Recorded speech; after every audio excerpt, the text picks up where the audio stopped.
Hãy đâm bồ rụt bạch lục ở tích cà rong khăn cầm bố phây sẵn slau vềប្រពន្ធតាមទាន់កំពុងនៅជាមួយស្រីស្នេហ៍ក្នុងបន្ទប់ជួលទាំងកណ្ដាលថ្ងៃត្រង់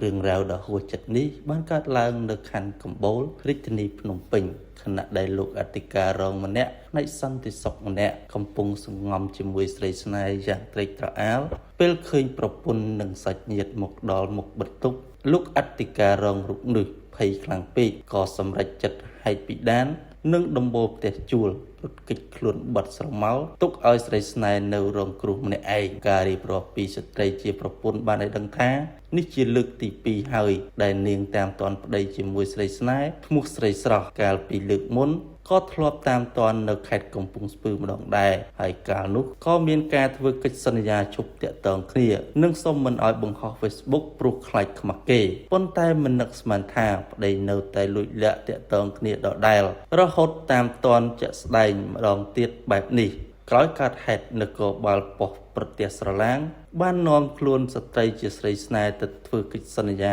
បញ្ឈប់ការតាក់ទងគ្នាជាមួយលោកអធិការរងតទៅទៀតចំណែកលោកអធិការរងខណ្ឌកំបូលក៏គ្រោងនឹងហៅលោកអធិការរងនិងភរិយាមកសម្របសម្រួលគ្នាជាក្រោយផងដែរ